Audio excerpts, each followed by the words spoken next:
welcome in. Hope you're having a great Thursday. Rob Kendall Show. Don't forget our website, robkendallshow.com. If you haven't checked it out, do yourself a favor. Go do it some point today. We've got the live link there.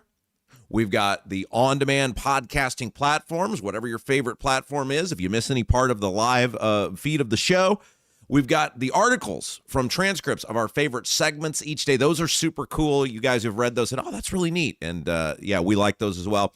And we've got that support button up there. If you're saying, hey, I love what you're doing each day, love what you guys are putting out there, want to contribute to the show, we got the support button right there. Ian and Daniel gave yesterday. Got a really nice email from Daniel as well. And we appreciate everybody. $1, $10, whatever it is. If you're enjoying the show, we got the support button up there at robkendallshow.com. Big announcement to start the day. We've made it. You guys did it. 2,000 subscribers on YouTube. You guys are amazing. The idea that when you talk to people in this world, the digital world, the podcasting world, the idea that somebody could, in less than 4 weeks, 3.5 weeks, acquire 2,000 subscribers just to their YouTube feed, that's unbelievable. And man, you guys have delivered time and time and time again. And that's how we're going to make this better.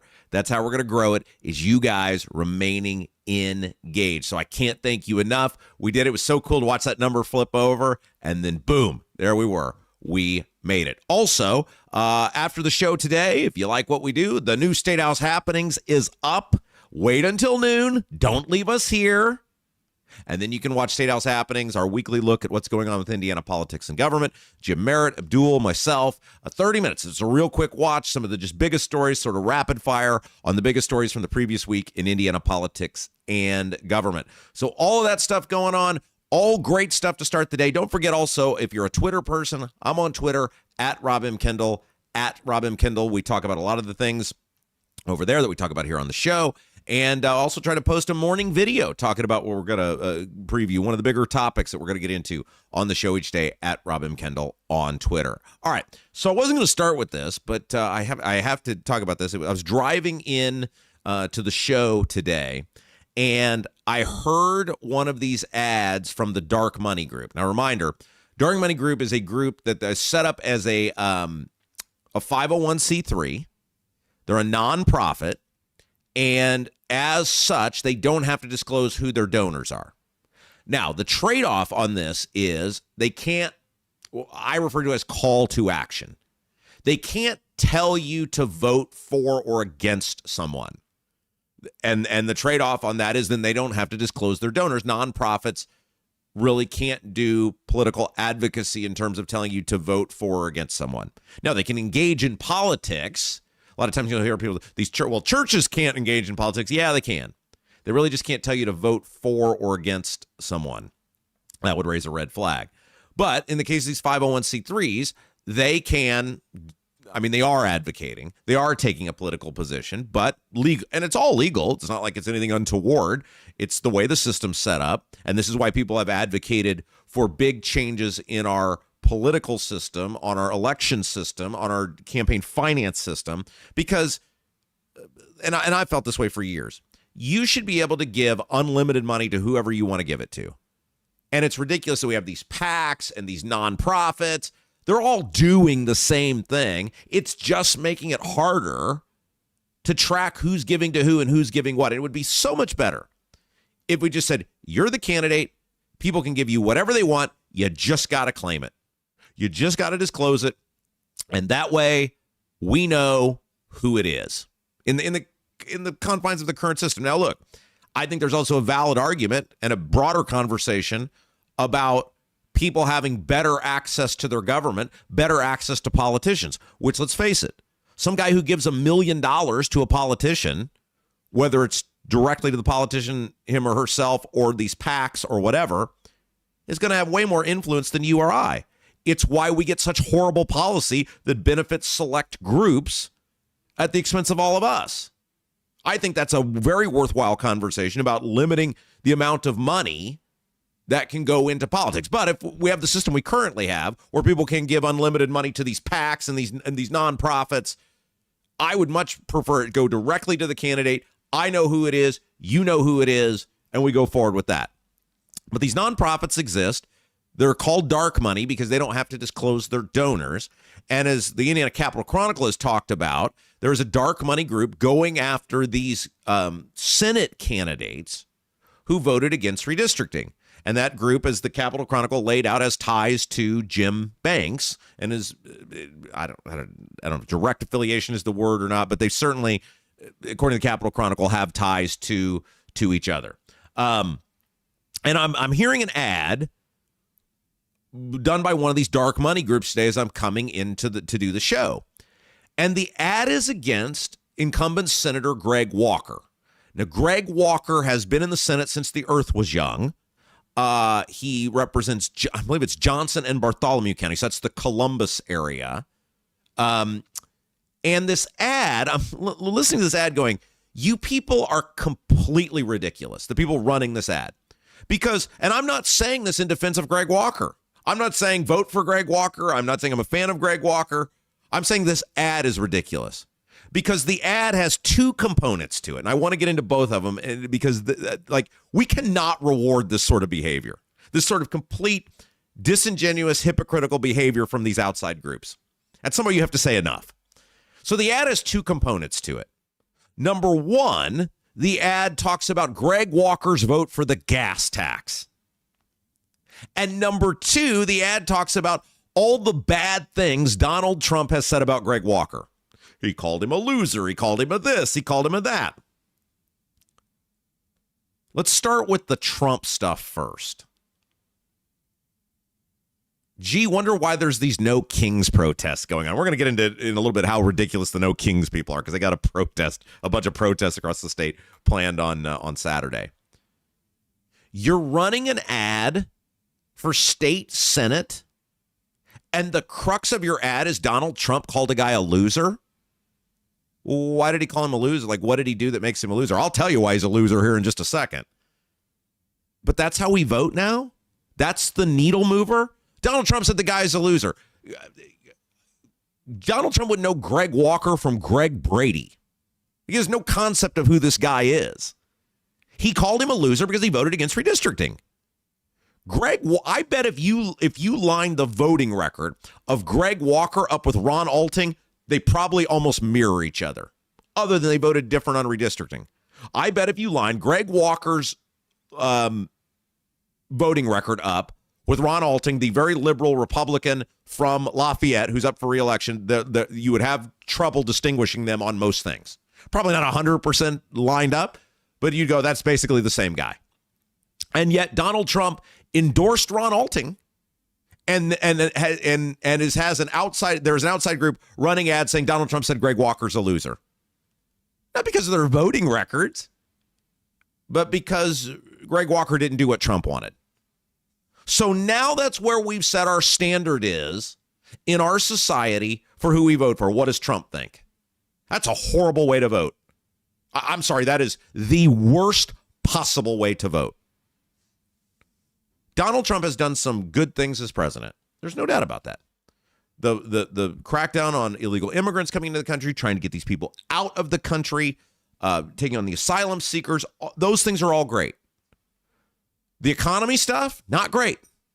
Affordability, not great. The stuff with Iran, really concerning. It's a mixed bag, like it is with every president.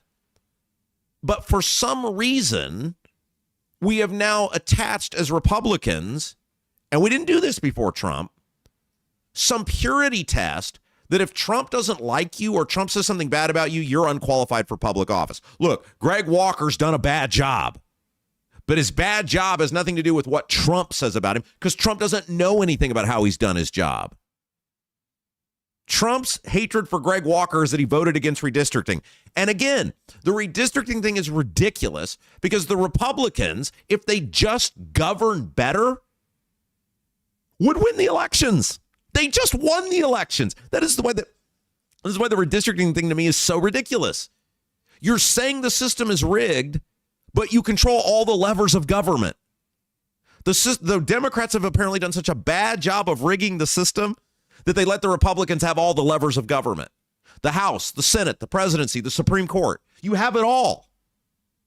And yet we're in this victim mode where instead of governing better, which clearly people will vote for you if they think you're the better choice, the Republicans are now in such victim mode that unless we change the maps mid-cycle, then we can't win elections, which is complete crap. You just won the election on promising to do stuff which you haven't done. The spending, the inflation, the out-of-control government. Those were the primary reasons Trump and the Republicans won the Senate and the presidency. They've done nothing to address those. Nothing. And look, most of the redistricting the Republicans have done in other states has been upheld. Missouri's just was upheld. Texas was upheld. A lot of the Democrat redistricting, like in Virginia, has gone down to this point in the courts. So the argument that, the Democrats have totally done mid-cycle redistricting and rigged their maps, we're not doing it, we're going to lose seats. That's not true at all. The Republicans have quote-unquote, gained more seats than the Democrats have in the mid-cycle redistricting, and they just won. We have to stop, and this is why I was so against redistricting. You're bailing out bad governance. Like with your kid, at some point, don't you give them enough leeway and then say, I'm done? With your kid, if your kid is screwing up, messing up, whatever, you give them a little leeway, right? You warn them. Hey, don't do that. Hey, don't do that again. My kid gets 2 warnings on something, and then she knows she's going to get punished. And she knows the voice on the second warning is different than the voice on the first warning. We've been changing the voice on the Republicans for 25 years, warning them about the spending, about growth of government, about out-of-control government. Do they ever change? We're $39 trillion in debt. There was an article, and I didn't get to it the other day, about how insolvent our government is, like purely on the balance sheet. Like we're toast. It's over. And Republicans, as much as people want to hide their head in the sand and not admit this, have contributed much more to the nation's debt the past 25 years than the Democrats have. Doesn't make the Democrats good. They're run by crazy people, insane people. But I'm not going to sit here and go, Republicans are doing a good job. Republicans aren't doing what they promised again. And they want these rigged maps. They want to change the game in the middle to bail themselves out. At some point, after changing the voice to your kid for 25 years, don't you have to say enough? We're done. Just do what you said and you'll win the elections. But they don't want to do what they said. Because if they do what they said, they'd have to stop the legalized vote buying. The handouts, the gimmies, the giveaways. Taking somebody else's money and giving it to someone else. I was done with it. I'm not bailing out bad governance. I'm not bailing out bad government. And don't you find it fascinating? Think about how much money is being spent on these incumbent senators, which most of them are doing a bad job. Great. Not going to shed any tears if most of them go. But if it was really all about winning more congressional seats, the first congressional district is in play. The Republicans say that all the time.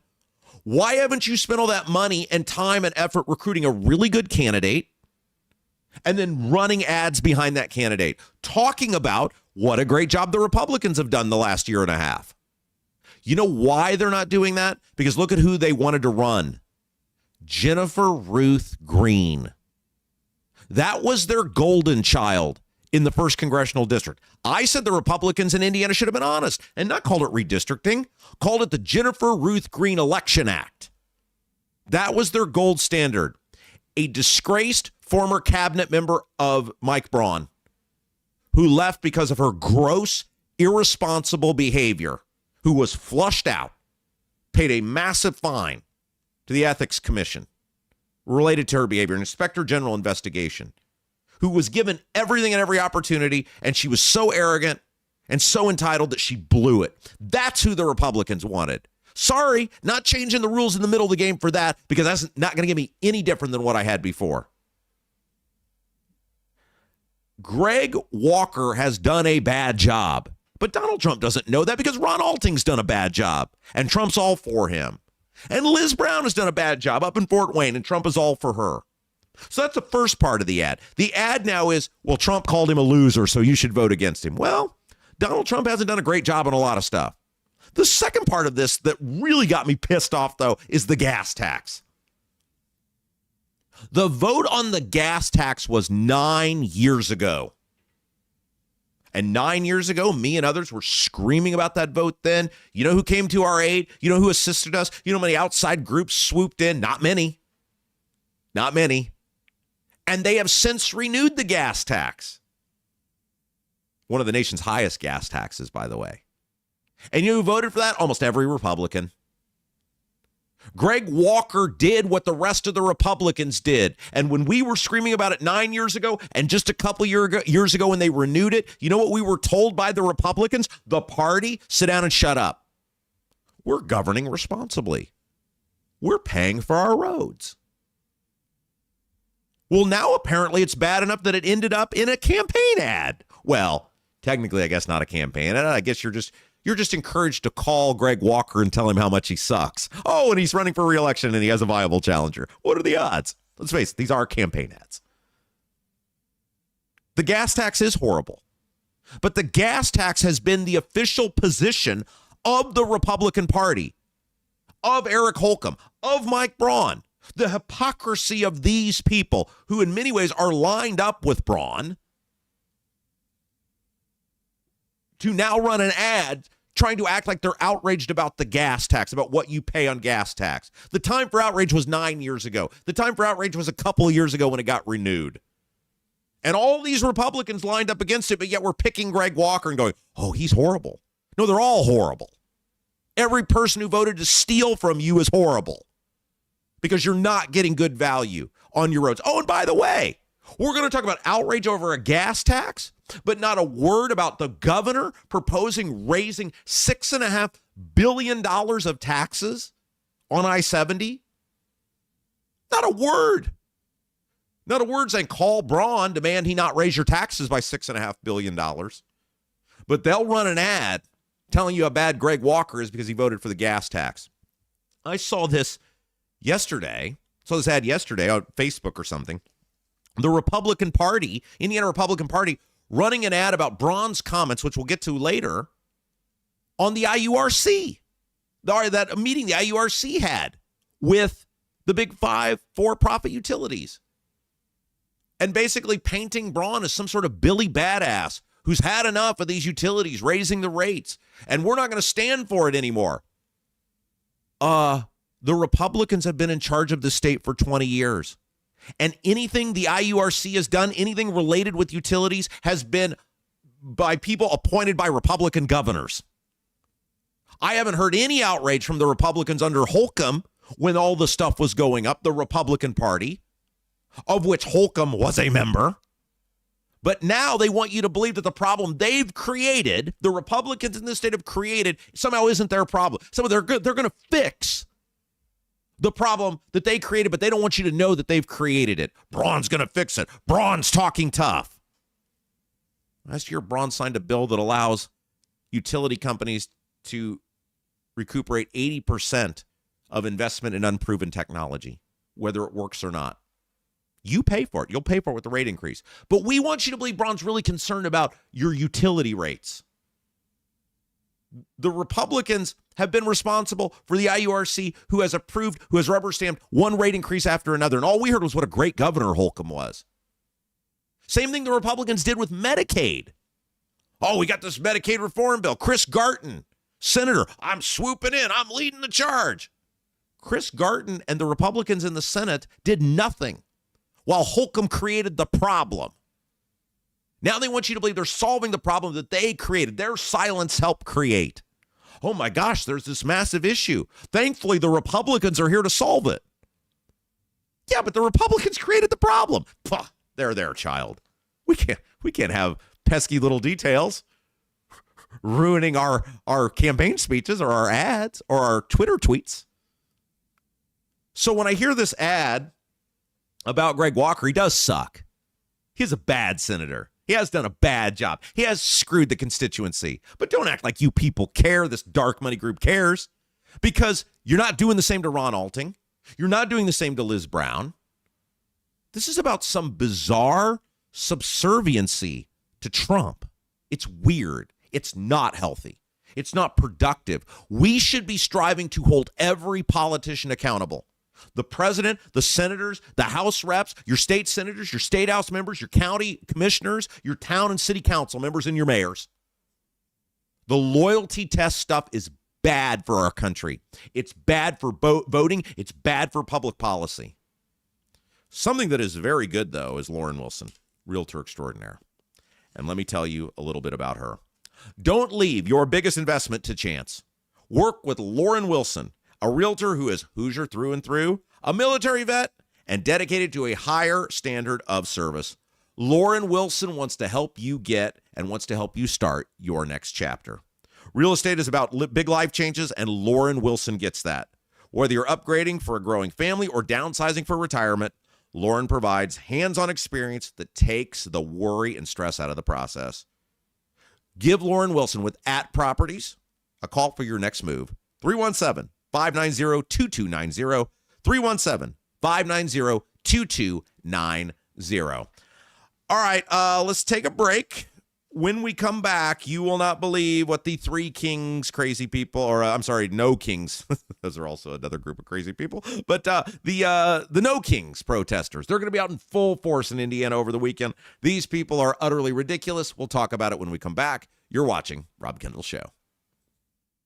Are you seeing cracks in mortar, moisture working through walls, facade or structural failure beginning to surface? Bramwell Mackay sets the standard for exterior and structural building solutions. Our 40-year master masons and industry experts address moisture intrusion, failing foundations, masonry deterioration, and more. From preserving historic landmarks to addressing modern building envelope issues, Bramwell Mackay delivers full-spectrum service with white-glove professionalism. In Indianapolis, call 812-33-BRICK. 812-33-BRICK. Buying a home or thinking about refinancing? Work with someone local who understands the central Indiana market. Gary Tedrow with Verity Mortgage helps homebuyers and homeowners explore options for purchasing, refinancing, or even consolidating higher interest debt through their mortgage. Gary's approach is simple, clear advice, and personalized guidance, so you can make confident decisions. Visit loansbygary.homes to learn more or get started today. You've got nothing to lose but dollars on your mortgage payment. So call for a free, no-obligation quote, 317-695-5179. Gary Tedrow, NMLS number 179207 with Verity Mortgage, NMLS number 70345, an equal housing opportunity lender.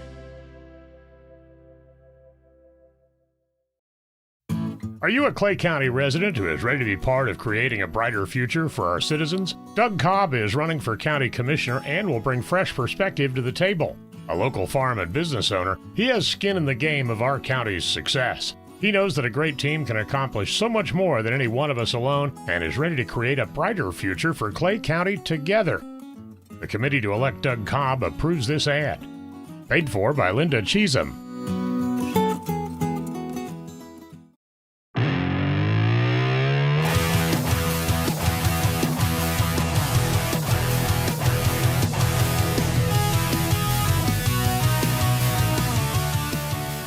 Guys, welcome back. Rob Kendall Show. Thanks for joining us. Don't forget, if you haven't, check out the website, robkendallshow.com, robkendallshow.com, the live feed, the archive podcast links for all the platforms. We've also got the articles on our favorite transcripts each day, and that support button. Man, we cannot thank those of you enough who have, over the past couple of weeks, said, hey, I love what you're doing. Don't run a business, don't own a business, but I want to support what you're doing, and have hit that support button, whether it's $1, $10, or whatever. Man, Jason and I are so appreciative of that. RobKendallShow.com. Also, if you own a business, and look, you have seen the advertisers so far have been blown away. You guys are the most loyal, dedicated audience, which I knew that, but I think sometimes advertisers, they just don't see that a lot. They've been blown away. So if you own a business, and we got some new people starting next week as well, our advertisers have been so happy with the way you guys have responded. But if you own a business, I'd love to meet you. I'd love to talk to you, see if the Rob Kendall Show can help you grow your business. Sales@robkendallshow.com. sales@robkendallshow.com. I'd love to meet you, the opportunity to learn about what you do and see if we can help you. Also, again, want to thank you guys. 2,000 subscribers. We did it. No time to slow down, though. You're like, Rob, come on. No, we can't stop. What do you think? We're just going to stop at 2,000 subscribers? No. We're like that basketball coach, that unrelenting basketball coach. We have to keep growing. We have to keep expanding the show. So please tell your friends. We're going to keep doing this, the same message every day. Hit the subscribe button if you haven't. Hit that little thumbs up button. That is very key to helping us grow this program. And also share the feed. Let people know. Had a conversation, was in the McDonald's today. Guy said, hey, man, I watch you every single day. Oh, you're the one. We found you. That's awesome. So it does work. Getting the word out does help us reach more people. And look, here's the thing. That's last segment we just did. That was all about you. Fighting back on senators who have voted to screw you with the gas tax vote and pointing out how they've all done it for the most part. Very few haven't. They can be big, bad hypocrites and call out people like Greg Walker, but they've all, for the most part, voted to screw you. Who else is giving you that voice? Who else is giving you the content we just did? Who's fighting for you? We are. And you got to ask yourself, like, why aren't other people fighting for you like this? Why aren't people with bigger platforms, bigger audiences, bigger abilities to reach people than just our little old show here? Why aren't they using their voice for you? Hey, I'm happy to be the only one. I'm happy to be the only person. I'll gladly do it. You guys know that. But why aren't the others doing it? And if they aren't doing it, and this is the only place you're going to get it, which it seems like it is, then don't you have to do everything you can to help this thing succeed? Don't you have to do everything you can to help this thing grow? And I think the answer for you guys has always been yes. Like, it's so frustrating to me, and whatever platform I've been on, it's always been so frustrating that other people don't have the passion for the fight like I do. They don't have the passion for the fight like you do. People who have ability to do immense good won't take on the politicians. They buddy up with them. Members of the media buddying up with politicians, going to events with them, hanging out with them. Oh, look at me. I'm at such and such. Why are you bragging about that? You're supposed to hold that person accountable. You shouldn't be bragging about buddying up with the politician. You're the voice. You're a commentator. You're the media. I'm not impressed by the fact that you're getting schmoozed at some event by the press. Maybe that's why they get softballs when they're doing events with you. Gee, why would that wow me? We are the resistance. We are the voice. And so we need you guys to help us grow because we don't have a big corporation behind us. We don't have big money behind us. It's Jason and myself every day. We're passionate about it. We're doing it for you. And I think you guys have found we're putting the work in. 18-hour days. Let me tell you how my day goes. Jason, he lives this stuff. But I'll tell you how my day goes. I get up. I get my daughter ready. I take her to daycare. I come home. And before I come into work, I spend an hour and a half working on the show. And the show, and maybe someday Jason and I will talk about this, it's way more than just what you see in front of the camera. There's all this behind-the-scenes stuff that has to happen to grow the show in the digital age, in the digital world we live in, the website, the YouTube stuff, all of that, the podcasting platforms, talking to people that are supporting our show, thanking the people that are supporting the show, putting the transcripts together, all of that stuff. So I do that. We come in here. We do the show. Several hours putting all that together. Go home, do more behind-the-scenes stuff. Roll on that till about 4:30. Time to go get Pee-wee from daycare. Come home. Jason and I have a rule. Basically, there's like a 3-hour window where I don't exist then because being a parent is the most important job in the world. Even though I love this show more than I can ever espouse. Jason, he keeps working because his son is grown. This is Jason's child now. And then about 8:30, I start back in on putting the show together for tomorrow, which is a several-hour process. So I'm not telling you guys like, oh, you should be so wowed or, oh, you should feel sorry for us. Don't. We love this. But the point is, we are doing well because, like you guys, we're hungry. We have passion for this. I was thinking about this rolling into work today. One of the mistakes, like And by the way, I brought something later for the program later. It's a Rob Kendall origin story, a piece of memorabilia. And I think you guys will love it during the YouTube comments, which, of course, you guys know Jason reads the best YouTube comments every day. You do have to be a subscriber in order to comment. Black Sheep Plumbing, our fabulous sponsor for the YouTube comments. But, I was thinking about rolling in today that the most successful I've ever been, or the most motivated I've ever been, and I think this is true for most people in whatever field you're in, whatever line of business you're in, is when you are motivated and incentivized to succeed. When whatever success is for you, and for a lot of people, it's not even money. It's not dollars. It never was for me. Some people it is, and that's okay. But whatever field you're in, when you are not incentivized to succeed more than what you're at, it's human nature to not do it. And, I was thinking about this driving in, about how successful the show has been. And obviously, the primary reason is you guys and your passion for good government. But the show is succeeding because I am, and Jason is, hungry to do a good product for you. It's the chip on your shoulder type of thing, right? Like, we'll show everybody. But the primary driver is motivation that we can't let bad government win. Like, nobody else does what I was doing in the way I was doing it. And look, everybody's hired to be fired in radio. That was going to happen. We told you, we laughed about that for years. So it's not about that, but it's about that voice can't go away. If other people were taking on the fights I was taking on, I wouldn't have been as worried about it. But nobody is. That's why it's frustrating people with platforms who don't do that, who buddy up with the politicians, who glad-hand with the politicians, who go to events with politicians. People across the spectrum, radio, TV, digital, print, who have real opportunities to be holding these people accountable, who don't do it. And so I knew it's like, this will go away if we don't find a way to get this to the people. And so we're motivated because we have to grow it from nothing. And I was thinking about how, really, over the last couple of years, I had probably failed you guys in that job. Not that I was buddying up with politicians. You guys know. I give everybody an opportunity. Then once they screw us, they're done. They're dead to us.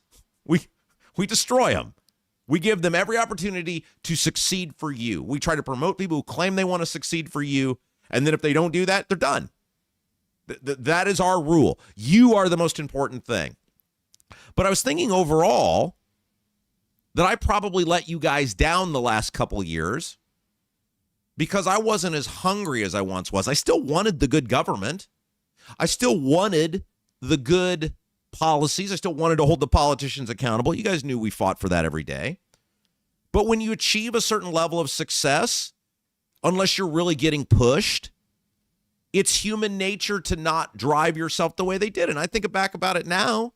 I've never had more fun than what we're doing here. But that's because I'm motivated to do it. And in the past, you looked at the numbers, you looked at the ratings, and you said, that's really good. I can do this. I can just do this the way it is. I should have been pushing myself more. I should have been driving. When you're like, dude, you did these rallies at the State House. Yeah, but you could always do more. You can always do more to push yourself. And we worked hard.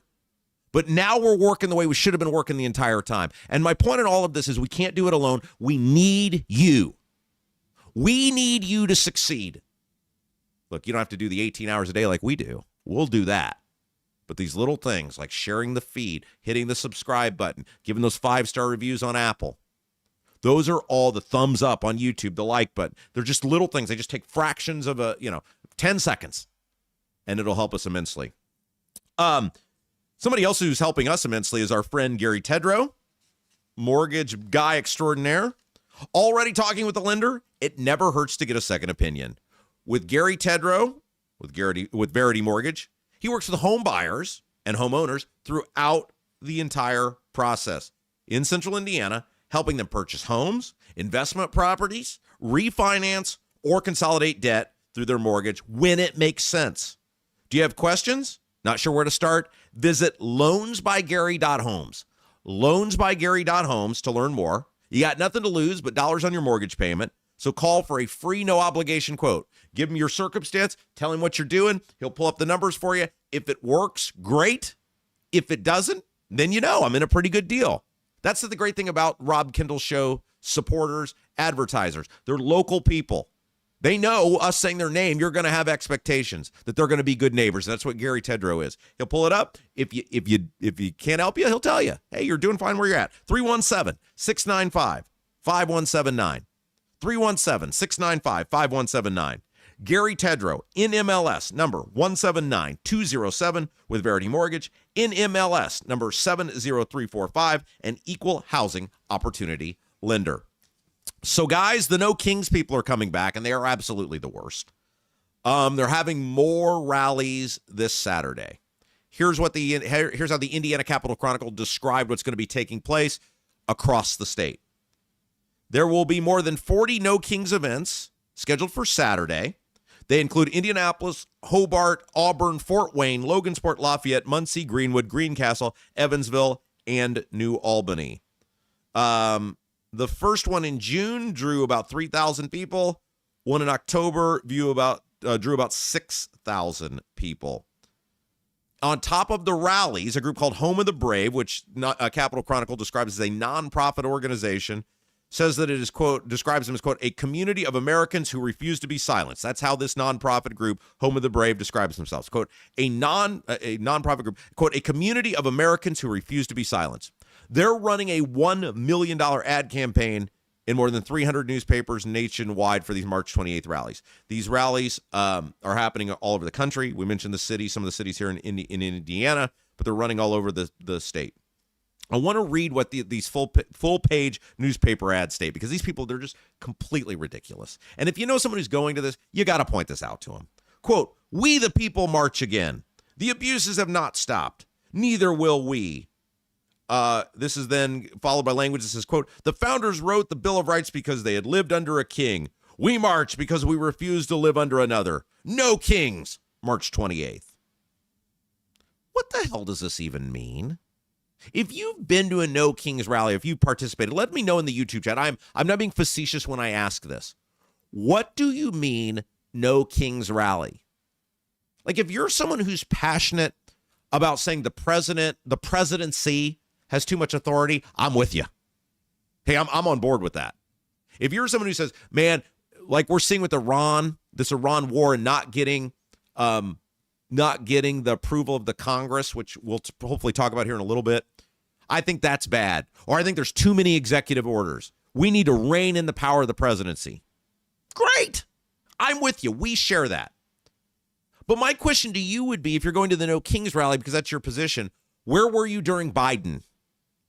When Biden was trying to get me fired for not getting an experimental vaccine, where were you then? Biden did all sorts of stuff that was struck down by the Supreme Court. And look, a lot of people got the vaccine, and I think that's wonderful. If you wanted to do that, if that's the choice you made with your doctor and you decided you want to do that, that's great. But people shouldn't have been getting fired for making a choice not to do that. I mean, I was literally on the verge of being fired. You guys remember this. I was one of the few people who chose not to do it. And you guys remember what I went through. Everybody else, because of the pressure of the employer, gave in. That's not how our country should be run. Again, if you want to make that choice to get it and you decide it's best for me and my health, it's like a flu shot or anything else, have at it. But we shouldn't be threatening to fire people. I shouldn't have to go to my employer and have some sort of interrogation like I did. By the way, my favorite thing about that, and you guys, you longtime listeners remember this, they thought they were going to like shame me because I was one of, I don't know, maybe 4 people in the building who didn't get it. I was like, if you guys think public shaming is going to work, you've come to the wrong place. They had the tattletale police because their big thing was, it was scarlet letter stuff where you had to wear a mask if you didn't get the vaccine. Like, we'll show him, we're going to shame him. Oh, you guys have come to the wrong place. And they had like the tattletale police. Rob was not wearing his mask as he walked to the bathroom. I remember one time that was the thing. You were spotted not wearing your mask. There's no one here. There's like 3 people on this floor. Who am I supposed to be wearing this mask for? Well, the deal was that if you didn't get the vaccine, then you had to wear the mask. And if you don't, you could risk getting your employment terminated.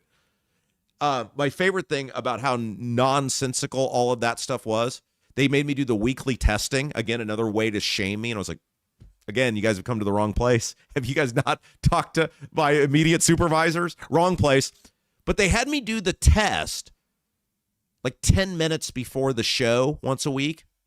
And at one point I finally just asked, because the HR lady wanted no part of this. It was not her fault. She was very sweet. She didn't even watch me take the test. She didn't even see what the test said. She would just say, "What did it say?" I was like, "You don't want to see it?" She's like, "No, I don't care." Like, what are we doing here? But I asked the question. I said, okay, what if this thing comes back positive? First of all, there were all sorts of those false positives during COVID. What if this says positive? I have to go to a radio show in 10 minutes and I have a partner. What's she supposed to do? This was back when I was with Mock. You know what they said? Or you know what they did? They didn't really say anything. They would just stare at you. It was just the most, all of it was just nonsensical. But the point was, where were you people then? If you're going to be mad about Trump and stuff Trump's doing, which, okay, great. There's a bunch of stuff I will be with you on.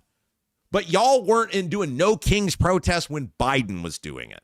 And Biden was doing stuff as equally bad. This isn't about the power of the presidency. This isn't about you being outraged over executive authority. It's you hate Trump. Just call it what it is. We hate Trump. You'll still get the same amount of people, but at least you're being genuine. We hate Donald Trump. Everything you would say you hate about Trump in terms of the power of the presidency, which is how he's doing the things Biden did him to. Different stuff, different topics. But this is one of the major issues with our country. People should be mad about the system. They should be mad about the system. And instead, they're mad about the way somebody behaves inside of the system that's been created that allows them to do that. Yes, the presidency has too much authority, too much executive order, but he ain't a king. The Congress can reel the president in anytime they want. At the end of the day, they can do it. They're choosing not to. And by the way, you still kind of get to do whatever you want in this country for the most part, minus the rules of decent society, right? We're pretty broad what you can do. Pretty broad what you can get into. Obviously, there are rules. Obviously, there are laws. But by and large, I can come here and I can say whatever I want about any politician. Now, YouTube, other podcasting platforms have their own standards of how you can describe people or things you can't say. If you're on a terrestrial radio or television station, they have their own rules. But you can be critical of whoever you want. I think I've pretty much roasted across the spectrum in the first 45 minutes of our show today. I am not worried about my, well, I do occasionally get worried about my safety, but by and large, I can do this, right? You can go on the street corner right now and roast whatever politician you want. You're not going to be swept up as long as you do it in a law-abiding manner. You people sound ridiculous when you use tags like "No Kings" and you talk about "We the people march again." Great, you could march under anybody. The abuses have not stopped. What abuse? Right, the abuses have not stopped. But you didn't do it under Biden, and you didn't do it under Obama. You do it under Bush. You do it under Trump because you're not serious people. You're not serious about fixing the system that allows the abuses of power. You just hate the person in power, and you're fine with it when your guy does it. All for it. Obama, Biden, you're all for it. You're unserious people. And that's why you're not moving the needle. You're getting media attention, but you're not moving the needle. And people may vote Democrat this fall. Party in power usually loses seats, but it ain't going to be because of this, but it could be because of this. You're missing an opportunity to actually have an impact on the system, and the system is why the president abuses the authority. All right, let's take a break. A lot more on the way. Stick around. You're watching Rob Kendall Show. Hi, I'm Lauren Wilson, a realtor with At Properties. Born and raised right here in Central Indiana and a Hoosier through and through. Selling your home is a massive undertaking, and I completely understand what that is. That's why when you work with me, we put a great plan together to make sure that when your home comes to the market, it is in the best light possible. Again, I'm Lauren Wilson, 317-590-2290. 317-590-2290. Let's put a plan together and get your home sold. Right now, everything's expensive. That includes things you need around the house. If your water heater, water softener, or well pump goes out, or even if your toilet stops working, you could be looking at a major expense. Don't let your next call to a plumber break the bank. Call John at Black Sheep Plumbing. John is a Hoosier lifer who takes pride in and stands behind his work. That's why all basic services and repairs with Black Sheep Plumbing come with a 2-year parts and labor guarantee, with water heaters having a 6-year parts and tank guarantee. Call or text Black Sheep Plumbing for all your needs today and speak directly with John, the owner. 765-315-7558. That's Black Sheep Plumbing at 765-315-7558. Are you a Clay County resident who is ready to be part of creating a brighter future for our citizens? Doug Cobb is running for county commissioner and will bring fresh perspective to the table. A local farm and business owner, he has skin in the game of our county's success. He knows that a great team can accomplish so much more than any one of us alone and is ready to create a brighter future for Clay County together. The committee to elect Doug Cobb approves this ad. Paid for by Linda Cheatham.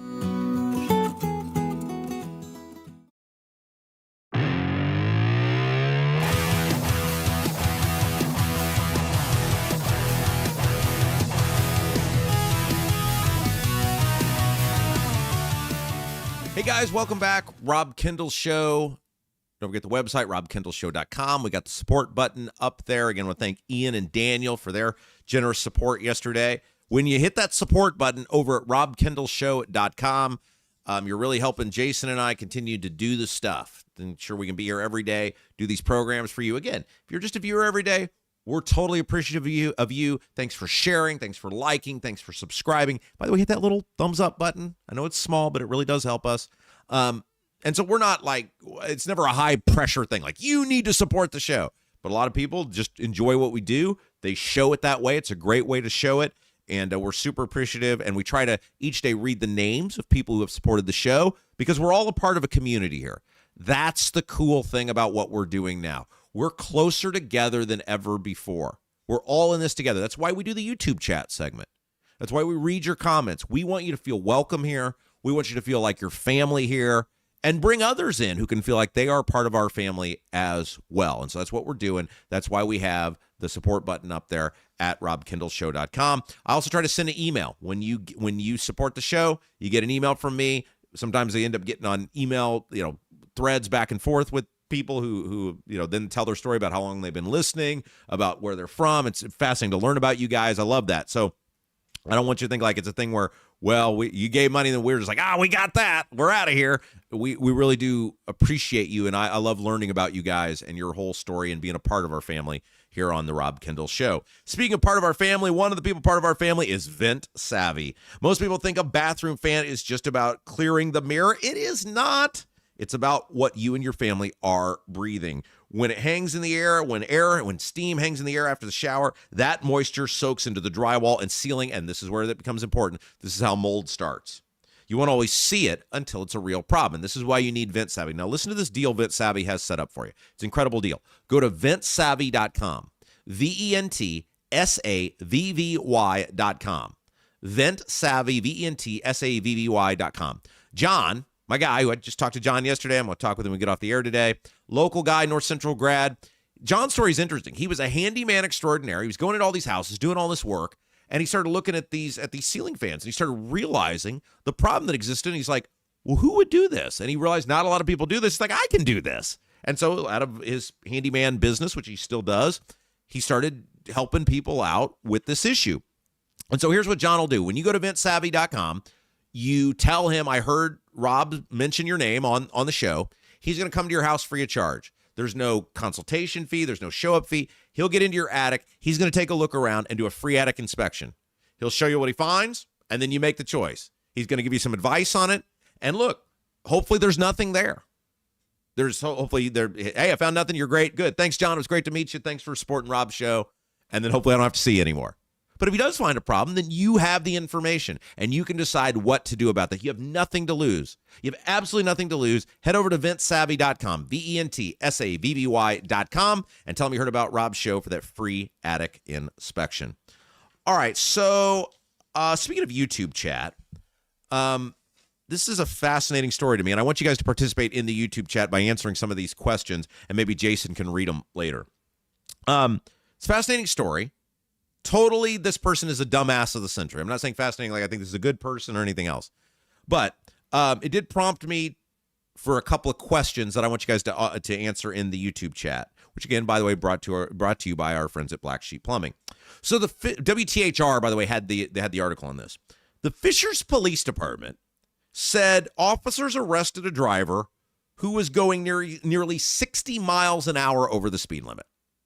Now, look, I think we've all gotten a speeding ticket in our day. I admit I've had one. It has been 20 years, but I've had a speeding ticket. I also had a seatbelt violation, and I think that's it. I think that is my entry into the motor vehicle violations over the years, and my seatbelt violation was 18 years ago, so I think I've done a pretty good job driving. We've all had the speeding ticket at one time or another. So this is not an indictment of that. However, I don't think all speeding tickets are exactly the same. I think if you're doing 60 over, like, oh, man, I was doing 12 over and he got me.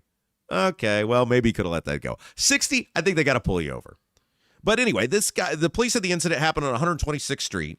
The driver was arrested and charged with reckless driving. Boy, no kidding. So my question for you guys in the YouTube chat, if you don't mind squealing on yourself, what's the fastest speed you've ever gone? Like, give me the details. How fast were you going? And what's the biggest ticket you've ever been given for speeding? And so when you say that, like, in a what? So, like, I was doing 65 in a 55, and I got a $100 ticket, right? If you guys know that, I'd be fascinated to know what's the fastest speed. Maybe you didn't get caught. Hopefully you didn't get caught. What's the fastest speed you've ever gone? And what was the worst you ever got caught for doing a what and a what? If you remember the ticket, what was it? Let us know in the YouTube chat. I'll be fascinated to know what the answers, what the information is on that. All right. I want to talk about what's going on in the Leap District. And I meant to get to this story yesterday. I ran out of time. And I'm going to stay at WTHR. So the Leap District, most of you I know, you are the most knowledgeable people in the world that watch and listen to this show. But for those of you who don't, Leap District is this area in Lebanon that the state of Indiana put together to attract mega corporations in the tech, life sciences, bio fields. And the state did this through the Indiana Economic Development Corporation. There's that name again, right? And they have spent huge amounts of money, your money, on the Leap District. And here in just a moment, I tried to put together, look, it's very hard to get all the information on Leap because it's shrouded somewhat in mystery by the IEDC. So I did my best to put it together. And by the way, I have reached out recently to the mayor of Lebanon. He got mad at Matt Gentry, got mad at me about something I said the other day. I offered for him to be able to come back on the show. It was over the water coming in from Eagle Creek. And so I reached back out to him. He'd send something to me.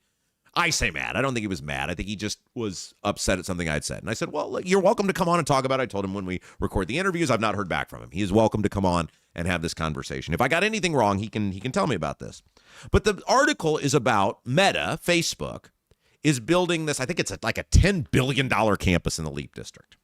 And the article is about how the neighbors, these people who have lived in this area for years, are now having their lives completely disrupted by the noise and now, more importantly, the lights that Meta is, these giant lights that Meta has up that are apparently, allegedly on around the clock. Like it is, one lady said that, quote, you could probably cover 100 football fields with the number of lights they have out here for this project.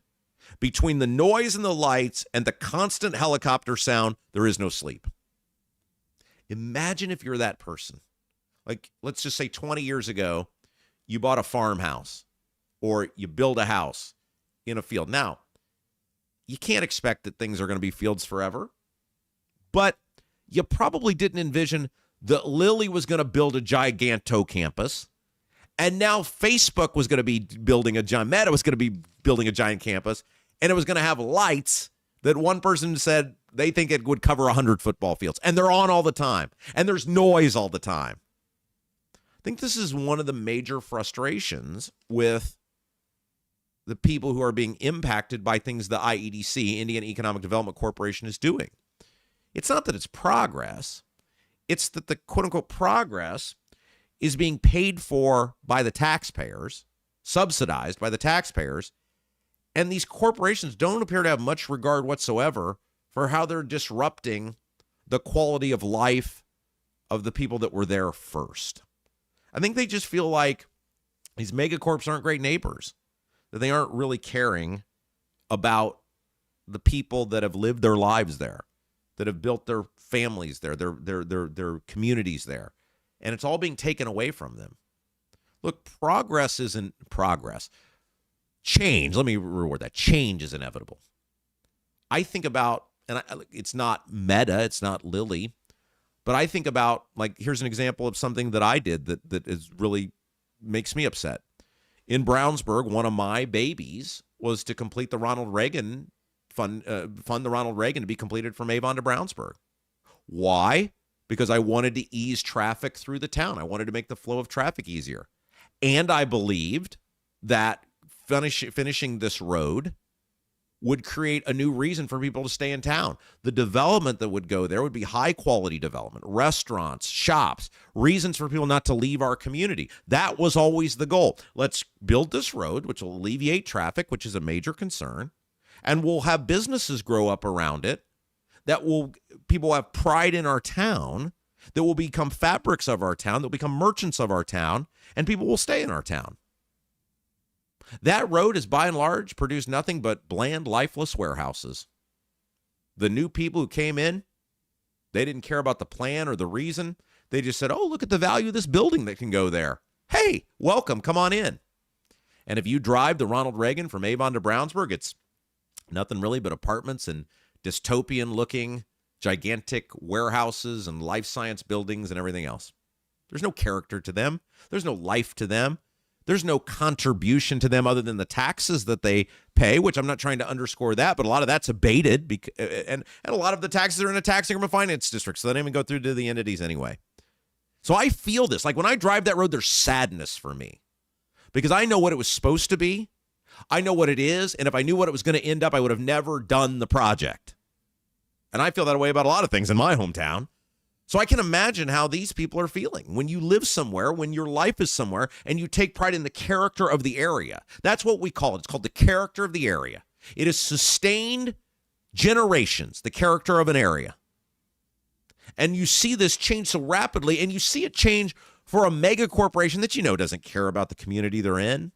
Doesn't mean they don't contribute, doesn't mean they don't make jobs, but it means they don't care. They just went to the place where they got the best deal. By the way, the Facebook campus, listen to the specs on this Meta complex according to WTHR. 1,500 acres data center campus, 13 buildings, 10 data center buildings, as well as facilities to support logistics and warehousing, network and administrative support functions. 1,500 acres. Holy smokes. Think about like to try to, and this is not true now because they build these high density housing developments. But if you had a house built in the 1980s, like in any sort of suburban landscape, there was a chance it was like a third of an acre. Like that's pretty much what I live on, a third of an acre. That my house is not big, it's not massive, it's like a normal looking house. So I think like if I took my house and my two neighbors' houses and I stretched them out, that's an acre. 1,500 of those. You're talking numerous city blocks. This is massive, massive. Now, here is what is believed to be the government, or I say government, the taxpayer giveaway on this $10 billion Meta campus. And again, if I'm off on this, I welcome the mayor of Lebanon to come in and tell me I'm wrong. I welcome the IEDC to come in and tell me I'm wrong. This is what I could compile because it's very hard to get actual information. This is what we gave away to Meta, one of the most powerful corporations in the world, to come build this $10 billion complex and apparently completely disrupt the lives of everyone around them. A 35-year term on a sales tax exemption, state sales tax exemption, for a minimum of $1 billion of investment. The term that can be extended up to 50 years if the company were to meet additional benchmarks, which would include investing up to $2.2 billion within the first 17 years of the company being there. A sales tax exemption. So, when you buy stuff, you pay sales tax. Not Meta. Nope. Not for 35 or probably 50 years. Property tax abatements. The city of Lebanon gave a 10-year 50% real property tax abatement. So that means real property is the physical property of the building. And a 35-year, and boy, this is bad, 35-year, 100% personal property tax abatement. That means all the stuff in the building, they don't pay any taxes on that. 100% guaranteed. The combined city and county abatements are believed to amount to roughly $110 million over 25 years. Meta and Facebook, one thing, same company, Meta/Facebook, is getting $110 million in incentives over 25 years. Oh, but it gets worse. It gets worse. The Indiana Economic Development Corporation is believed to have used $60 million in state funds to purchase land and build necessary infrastructure in the Leap District, specifically right now for Meta and Lilly. Of this, about $33 million was for infrastructure, including water, wastewater, and roadwork. Don't forget, IEDC spent all sorts of money on land, buying the land for this to happen. Like what we're led to believe Meta and Lilly couldn't put together basic real estate deals. They should have called Lauren Wilson. Lauren Wilson could have done the deal for them.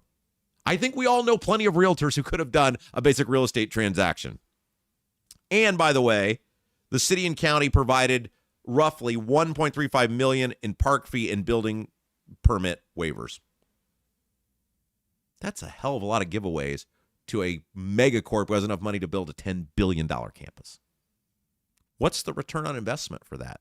Oh, and by the way, don't forget, Lilly is pumping and Meta are pumping, Leap is pumping all sorts of water, millions of gallons of water daily from Eagle Creek to the district. You can't tap into that, by the way, because the people asked, people who need water, whose wells could run dry, like citizens, like, the people government's supposed to serve. They're like, oh, you guys are going to pump all this water in. Can we tap into that? Nope. Meta and Lilly need it. Meta and Lilly are more important than you. Oh, and don't forget also there's a major issue with power. They had to go outside for power. This is an example of our government serving the megacorps, giving away to the megacorps at the expense of you. And man, I feel horrible for those people who are getting their lives completely disrupted. All right, guys, let me tell you about our friends at Bramwell Mackay. Leaky chimney, water in the basement, cracks around the exterior of your home. Bramwell Mackay Property Services and Consultants is your authority for chimney repair, tuck pointing, foundation repair, crawl space to basement conversions, basement waterproofing, and more. Bramwell Mackay doesn't offer quick patches. Their team of 40-year master masons and industry experts address the root cause and provide solutions that last lifetimes. Your home is one of your biggest investments. Treat it that way. Bramwell Mackay, BRAMWELLMCKAY, your foundation and chimney specialist.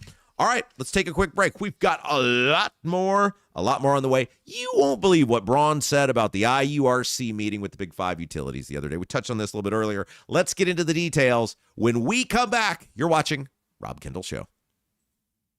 Are you seeing cracks in mortar, moisture working through walls, facade or structural failure beginning to surface? Bramwell Mackay sets the standard for exterior and structural building solutions. Our 40-year master masons and industry experts address moisture intrusion, failing foundations, masonry deterioration, and more. From preserving historic landmarks to addressing modern building envelope issues, Bramwell Mackay delivers full-spectrum service with white-glove professionalism. In Indianapolis, call 812-33-BRICK. 812-33-BRICK.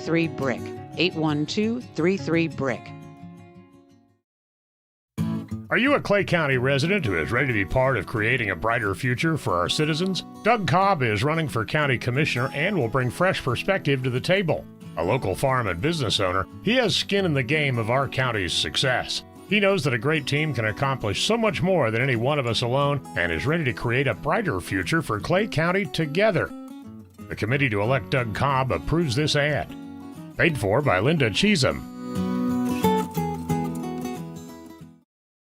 Your bathroom fan could be secretly costing you thousands of dollars in damages. Most people don't even know this until the damage is done. With over 18 years of bathroom remodeling experience, here are 3 signs your fan is failing you without spending a dime on inspections. Sign number 1 is if you have foggy mirrors after you shower. This shows that your fan isn't pulling out enough moisture, which creates the perfect environment for mold. If you have a properly functioning bathroom fan that is the right size for your space, you shouldn't see much fogginess on your bathroom mirror at all. Sign number 2 is if you have bubbling, cracking, or peeling paint in your bathroom. This means moisture is soaking into your walls, slowly breaking down drywall, and even causing the wood framing behind it to rot. Sign number 3 is if you have mold buildup on your fan, ceilings, or walls. This is terrible for your health, but also could wreck your bathroom, costing you a fortune. If you're noticing any of these signs, here's what you can do. Call Vent Savvy today at 317-300-4434. That's 317-300-4434 and mention Rob for a free attic inspection.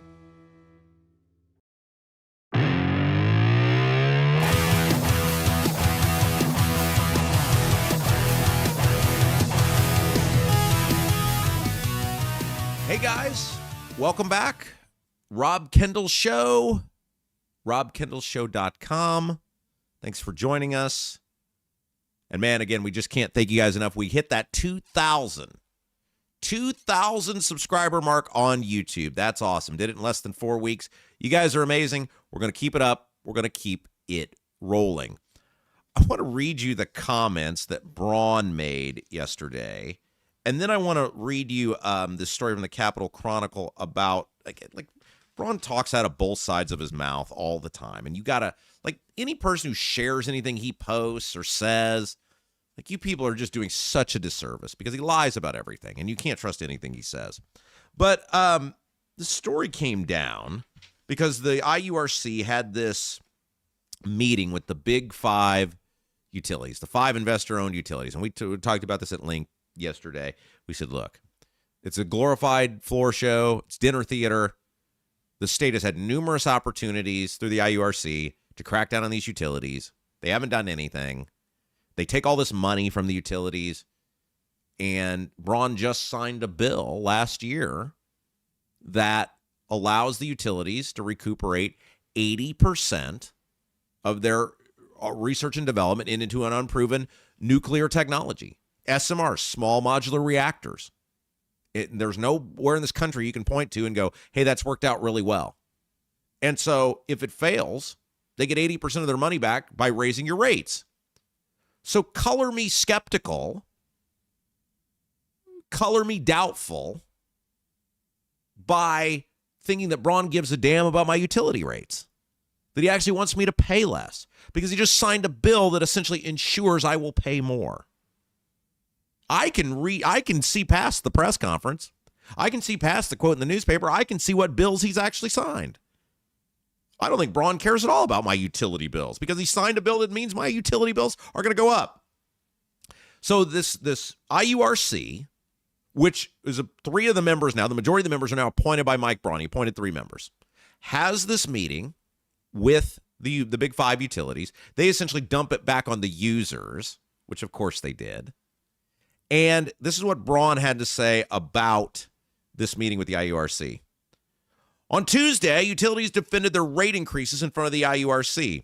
I want to strongly praise Chairman Zay, that's Andy Zay, former state senator, and the entire commission for taking a hard stand and demanding real accountability. They asked tough questions and made it clear that automatic pass-throughs and unchecked hikes are no longer acceptable. The problem is, Mr. Governor, you and the General Assembly just gave these people an unchecked pass-through. You signed a bill into law that allows them to recuperate their research and development, their research and development, whether it works or not. Well, what other business gets that? What other business, whether the product comes to market or not, you pay for it? None. You gave it to them. If you were actually about automatic pass-throughs, You wouldn't have signed the bill into law in 2025 that gave them an automatic pass-through. Residential electric rates have climbed 28.9% since 2014, far outpacing inflation and our peer states. Hoosier families have had enough. And who did it, Mr. Governor? Who allowed it to happen? The Republican-dominated General Assembly and the Republican-appointed IURC. If anybody cared about the rates, they would have stopped them. I would love to know from the governor, because he appointed these people. Did you set a mandate down to these people or the commission? Because there was a commission that remember, they narrowed them down to finalists, and then the governor appointed from the batch of finalists. Did you lay down the gauntlet and say, I will not appoint any person who agrees to rate requests, rate increase requests? If the answer should have been no. The answer from the people should have been no. You could stop this right now. He should have said, I will not appoint any person. The utilities have made enough. You've paid enough. I will not appoint any person to this board who agrees to rate increases. See, Braun and these Republicans, again, to come back to how we started the show today, they always want to act like they're victims of the circumstances they have created. Eric Holcomb, who we were told over and over and over again by the Republicans was such a great governor, appointed all these people that approved these rate increases. The Big Five utilities, members of the Big Five utilities, are sponsoring the Economic Development Foundation that is funding the travel of the IEDC. Do you think they're doing that out of the goodness of their heart? Do you think they're like, oh, those lawmakers look really hungry. That's fun for them to go somewhere else and have a nice meal. Let's fun for them to go to a foreign country. No, they're doing it because they want something. And what they want is the rubber stamp for the rate increases. And Braun has not reformed the IEDC. He's done nothing to change the IEDC. See the $1 billion he just pledged to give away. Quote, I will personally review the results of Tuesday's hearing and the full listening sessions to identify every additional way we can deliver real relief to taxpayers. Stop approving the rate increases. That's how you do it. You're in charge, Mr. Braun. The IURC is in charge. Tell them, stop approving rate increases. Just put the edict down. You know how that works in business, right? Like, you just have to make it work. Like 4 weeks ago, people were like, how are you going to do a podcast? We'll make it work. And we did. Why? Because we had to. Other businesses I've had in life, well, we'll make it work. Why? Because we don't have a choice. We've already laid out that the profit per dollar for these utilities has increased. The Capital Chronicle had that article. 13 cents to 15 cents. Why were they allowed to do that? Stop letting them do it. Stop putting the edict, or put the edict down that these utilities are going to get rate increases. Stop letting them think they're going to get away with it. Just put the edict down from the IURC. Mandate that the IURC put an edict down and say, we're done with rate increases. The problem is you don't want to be done with rate increases, Mr. Braun. That's why you signed a bill into law that ensures rate increases. That's why you continue to use money from the Economic Development Foundation, which a lot of it came from the Big Five utilities. Mr. Braun, if you want to ban the utilities having sway, if you want to stop the sway that they have, put a bill forward that bans lawmakers from taking donations from government-granted monopolies. The reason the lawmakers roll over and play dead for the utilities is the money. The money they get from these people. And Braun knows it, and I know it. So ban lawmakers, ban statewide office holders, including yourself, from accepting donations from government-granted monopolies. All of these things would fix the problem very fast, at least in terms of the rate increases. The governor, the Republicans, they always want to play victim. They always want to act like they're not in control of the situation when they are. They've created it, which brings me to my next story. Capital Chronicle had this article up this morning about the data centers. And again, the Republicans with the data centers are doing the same thing they're doing with the utilities. Yeah, somebody really ought to do something about that. Yeah, we really need some parameters around this. You are the people to do it. You are the people to do the thing. You are the people to create the parameters and the laws and the rules.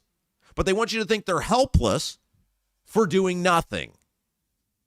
So the Capitol Chronicle laid out how this bill that passed the General Assembly this year essentially promised or pledged, or people were led to believe as it was working its way through the General Assembly, that it would require data centers to give money back to the communities they were building the data centers in.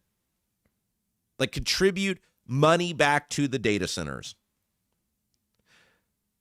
Let me read you what the Capitol Chronicle had to write about this. What Republican lawmakers pitched as a potentially multi-million-dollar incentive for Indiana cities and counties to approve future data center projects was sliced to a small fraction of that amount in the final days of the legislative session. Private meetings between legislators and lobbyists for data centers resulted in rewritten incentive provisions inserted into the final bill. And see, we talk about this all the time. This is how the General Assembly works. They have these public hearings, they go forward on something, or sometimes they don't have any public hearings and they just make it up. And then in the final hours, not even days, hours, they just start changing stuff. Oftentimes with no public input. How did Mike Braun end up in charge of Indiana University last year? No hearings, no comments, no nothing. Now he's in charge. Now he's appointing new people. This happens all the time. Provisions inserted into the final bill, which cut potential payments based on electricity usage to at most about 1/14 of the level the state Senate had endorsed 3 days earlier. So you identify this problem, which is, hey, these data centers are having huge impacts on the communities they're in. And by the way, again, I'm not anti-data center. I'm not a hypocrite. I'm talking to you right now because of a data center. I do my Facebook and Twitter lives in the morning because of a data center. I'm not anti-data center. We've talked about this numerous times on this show. But just in case any monitors are hearing this, I wanted to let them know we're very appreciative of your data center that's allowing me to do this broadcast. What I am is pro-legislation that makes sense for everyone. We have a really bad habit in this state of having legislation that makes sense for the megacorp, for the big guy. We need legislation, and we should be able to find it, that works for the big guy and the little guy in the community the big guy is coming into. And with data centers, as we've laid out, there are a couple of really big concerns that are valid concerns. That doesn't make you a NIMBY person. NIMBY, not in my backyard. It makes you a person who says, I want this to work for everyone. And we should be able to find it. One is the resource usage. Electricity, water needs to be addressed. Two, character of the area. Ensuring that the data center, as it relates to things like pollution and noise, is not going to be affecting residential neighborhoods. Indy Reporter talked about it with us yesterday, Stephen, about how this the data center in Decatur Township in Indianapolis, according to Indy Reporter, it's got neighborhoods around it. That doesn't work. That shouldn't be happening.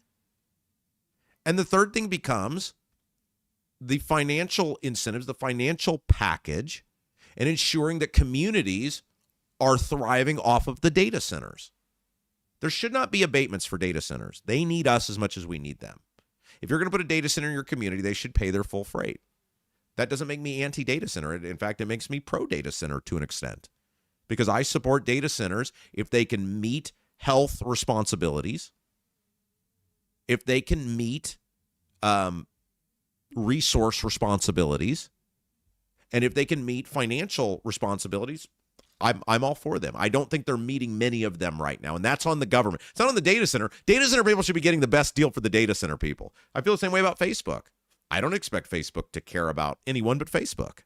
And if the state is going to give Facebook, the state being the state government, the city governments, the county governments, if they're going to give a sweetheart deal to Facebook, then of course Facebook's going to take it. They probably laughed all the way to the bank on that deal. Good for them. If government's going to be stupid, take full advantage of it. The Bears are doing the same thing with Indiana on the stadium if they go there. I blame the governments that are giving the deals out. But what this article is saying is, hey, there was this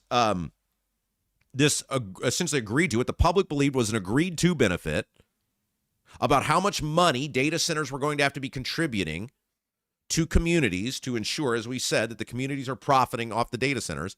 And then at the end, it essentially got sliced to 1/14 behind closed doors because the lobbyists got involved.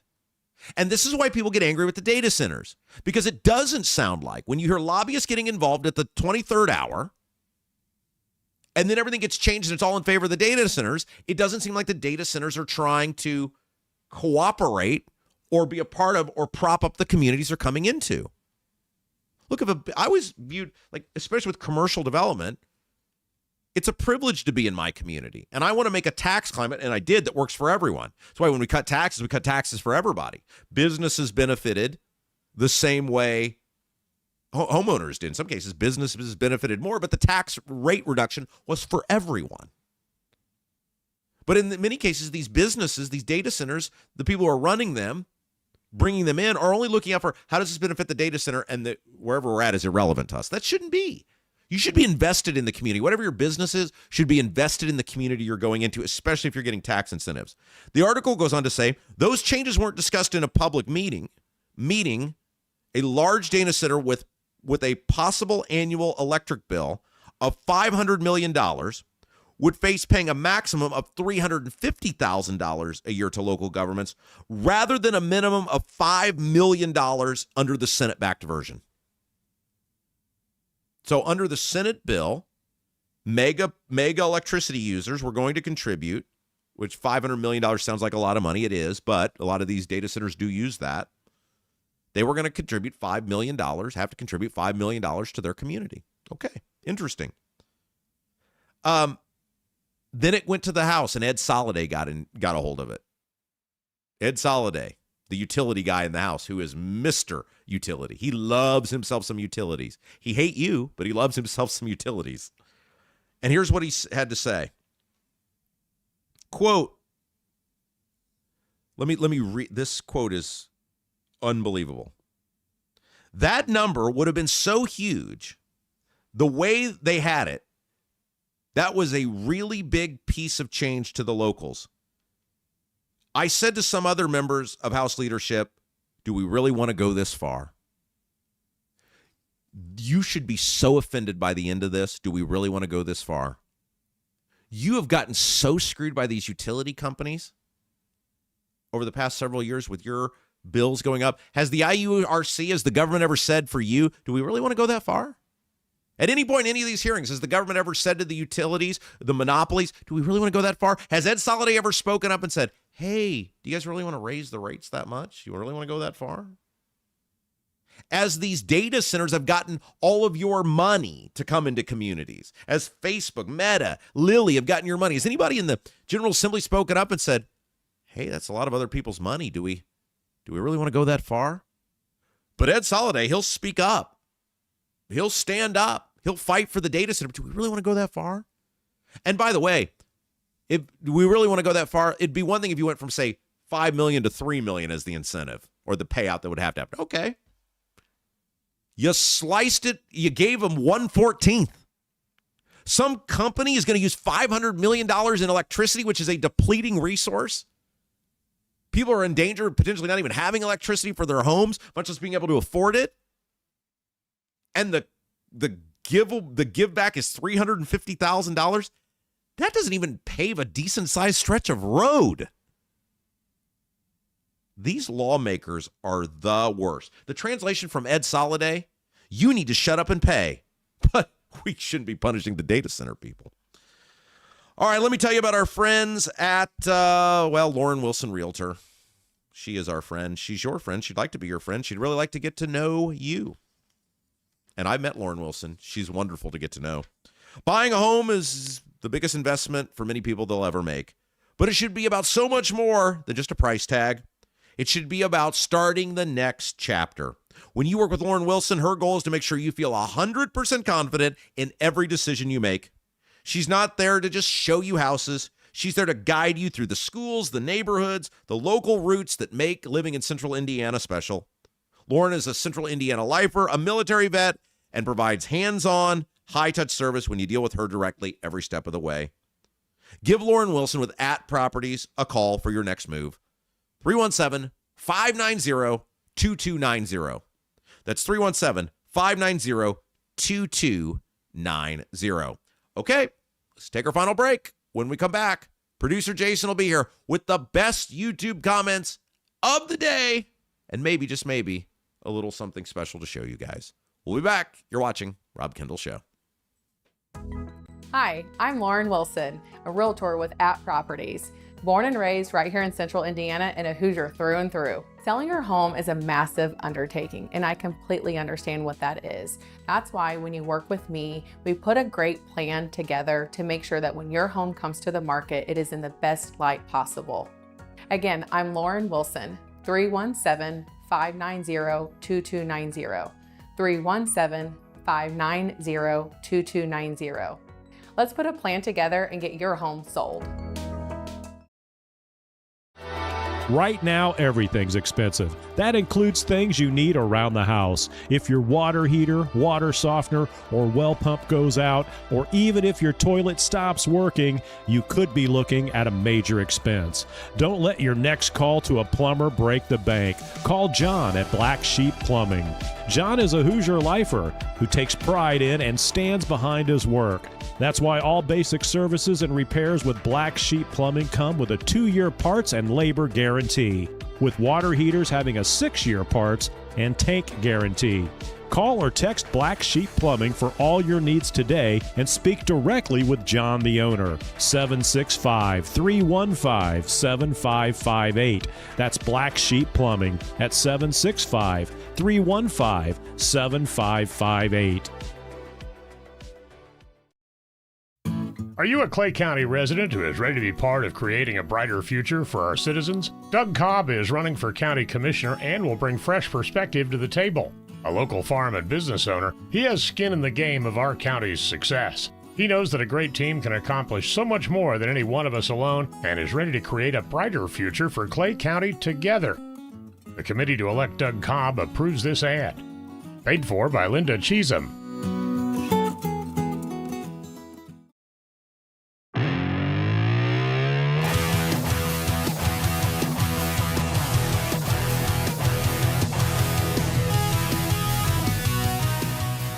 Hello, friends. Welcome back. Rob Kendall Show. Don't forget the website, robkendallshow.com. We got that support button up there. Thanks to all of you who have so generously supported our show over the past several weeks. Thank you for those of you who have helped us get to that 2,000 subscriber mark. We can't slow down now. We got to keep the big train rolling.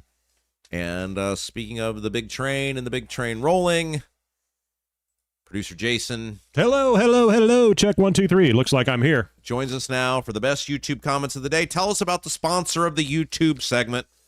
Brought to you by Black Sheep Plumbing. Right now, everything's expensive. That includes things you need around the house. If your water heater, water softener, well pump goes out, even if your toilet stops working, you could be looking at a major expense. Don't let your next call to a plumber break the bank. Call John at Black Sheep Plumbing, 765-315-7558. John's a Hoosier lifer, stands behind his work. That's why all basic services and repairs with Black Sheep Plumbing come with a 2-year parts and labor guarantee, with water heaters having a 6-year parts and tank guarantee. Once again, Black Sheep Plumbing, 765-315-7558.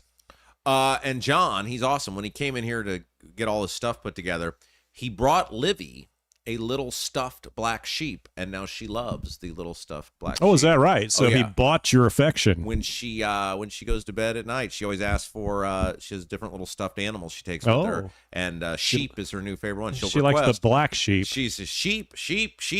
So we give her the sheep. So John is a friend to all, including my daughter. All right. Are we starting with your poll question about speeding, or are we just? It's your segment. I'm just here to entertain you. Well, you're the one that threw it out without letting me know we were throwing it out. But we got a lot of responses, so okay. Well, let's do it. So I asked earlier. We did this story Right. about this guy in Fishers who got pulled over for doing 60 miles an hour over the speed limit, and I asked people. I said, okay, this guy is clearly the dumbass of the day, but it did prompt me to think what. I'd love to know what's the fastest someone has ever gone, whether you got caught or not, and what was the biggest ticket you ever had. What were you doing? Like, were you going, 70 and a 50, or is 50 even an option? 70 and a 45. And what was the ticket? And we got a whole bunch of comments on that. Oh, 50 is certainly an option. There's options all over the map. Oh, yeah. Well, it depends on where you, wrong glasses. Depends on where you, it's getting old. You're socks, so man. old. God. Jason had jet black hair when I first met him, too. Oh, okay, Rob. One day. Give it another 10 years. I had jet black hair, and I had hair until I met Rob. That's right. Most people, it's their marriage. With me, it was my business partner. Okay, so let's go with the speeding. And again, real quick, did you say what yours was? Yours was like probably 2 miles over the speed limit. Okay, so here's the story on mine. I'm happy to tell it, and this is the one thing I'm frustrated about. So I was the overnight guy at KLU. Right. I remember that. And I was coming home, and it was off Allisonville Road. I was going up over a hill. I was speeding. What pissed me off, though, is the guy tried to claim I wasn't wearing my seatbelt, and I had it on. Like I was trying to get my, right, took it off to get your stuff out, right? And I was like, dude, I had the seatbelt on, and that's what I was pissed off about. Not that I got a speeding ticket. I was like, but I was freaking wearing my seatbelt, and like, you can't. What do you do when you get pulled over? Let me tell you from experience. Hands 10 and 2. Leave your license, everything alone. Leave your seatbelt on. Wait for him to walk up so he knows you're not pulling a weapon as you're trying to dig through your stuff. That usually starts the conversation off a little better. I have, however, and I'm a notorious rule follower. I'll probably get one on the way home today. But I have been, I'm very. That's why I hate driving through those speed zones, because I go way under what everybody else is going, and I feel like I'm creating. You're some the sort one. Of a hazard because of the you camera are. thing. It does. It does. Yeah. Anyway, I don't remember what the number was, but that was, and I had one other seatbelt infraction, but that's been almost 20 years. Well, the last three, I went probably 20 years, maybe, at 15. You were one of the last times I got pulled over. I was on the phone with you, but that was what, 20 years ago, 15 years ago. But anyway, we were still the old KLU building. The last 3 years, just real quick, I had a job where I drove all over the Midwest, all the way out to Nebraska, Iowa, and 15 years without a ticket. In the last 3 years, I had 3. Yeah. I don't usually tell anybody, but matter of fact, we were on the phone with John Rust from he owns a chicken farm in Winterset, Iowa, and that's where I was going. And we're talking to him on the phone. He's like, "Hey, when you pass over between Illinois and Iowa, there's a spot there in Burlington, and they're going to get you $112." I never told you about that. What I did, yeah. After we had that conversation, after we had the conversation, he warned you. Yeah, 80 and a 65, and it's like, what the hell? I can't believe after he warned you, he was so adamant about that. He didn't warn me; he jinxed me. Was what happened? What had happened? So, but anyway, it was only 100 and some. I was surprised. Yeah. Anyway, all right. Okay, so and the fastest a lot of times I'll hit 90 on going out 70 on Interstate 70, Interstate 74. You got to be careful because there's not a lot of traffic on 74. Yeah. You can be singled out, but on 70. It's easy to hit 90, 95 in a rental. I think the fastest I ever hit, and I'm a total rule follower, but when we used to go to North Carolina, the radio station on 26, remember that stretch on 26 going through South? You started in North Carolina, right? So here's North Carolina, southeastern North Carolina, South Carolina. There's no good way to get there. No, there's no like road where you can go to get there. So you like it would be like taking 31 with the stoplights all the way from Charlotte to the coast or something. It's awful. So you go what? You go 65, 64, 75, 40, 26, 20, 95. I still can do it. Right, there you go. And then 76, 74. Yeah, 74. Stretch in. Yeah. That stretch of 26, you start in the mountains in North Carolina. You come out of them into South Carolina, but there were never any cops. And I think one time going at the flow of traffic, I hit 90 something, and I realized I was like, I was weaving through the mountains too. That's no. This is like a straight stretch. Oh, okay. Road. Yeah. Anyway, I think that's the fastest I've ever gone. I'm sure people have gone way faster. Let's find out what the chatters have to say about it. Jack the Libertarian, speed limits are stupid. Kevin Branham, Rob is the best thing. That's not the well. Okay, well, go ahead and read it. That's fine. Okay, well, Rob, the best thing about you and Jason doing this show is the politicos can't touch you now. Yeah, unless they take over YouTube. Well, there we go. That was weaved into the road comments, speeding comments. LD Stoltz. I've had 2 speeding tickets, and that's about it. Andy Engel. Oh, I don't know that they're stupid. Referring to Jack the Libertarian's comment. I like speeding, but sometimes people just don't know how to drive. CM Mills, 160 and a 65. What? Wow. Whoa. He's saying he went 160? My guess is a lot of these are motorcycles. Vic Ferrari, Rob was living dangerously going 10 miles over the limit. Let's see. Adam Hurst, 125 on a county road. Yeah. Never had a ticket. Maddox, 75 and a 55. Everybody does that. Nick H, 120 in a 50 on my bike. Yeah, you're right. Stoltz, when I was young and dumb, I did 120 on 65. That would be Interstate 65. Trailed another guy, and the state patrol guy pulled both of us over. Still impressed with his skill on that. To pull, it would be hard to pull two cars over that are going 110 miles an hour. Or Steve Green, not the IU basketball player, Steve Green. That's right. And I should have noted that because there's an E on the end of Green. So I just completely, I'm just scanning. Sorry. But Steve let us know that yesterday in the chat. 110 on a motorcycle. Never again. 83 and a 55 in 1991. Now I never speed. I'm the a-hole that drives the speed limit, but I stay in the right lane. Thank you, a-hole, for staying in the right lane. You're not an a-hole if you stay in the right lane. You totally get a pass. Vic Ferrari back, 100 in a 55. Oh, that's Pop Evil, a decent song. Never heard that one. Title, 100 in a 55. All right. I've never heard of Pop Evil, but... The Old Man, I'm assuming that's a band. The Old Man 68, 140 after rebuilding the 302 in my old Ford Maverick. A Ford Maverick. Wanted to see how good of a job I did. Well, I got up to 140. I'd say you passed. That's perfect. Chris Gaskins. New people in the chat. The highest I've ever been is 125, but I did make it from Greenwood Main Street exit to Taylorsville Columbus exit in 15 minutes. Wow, I envy you. That's tough.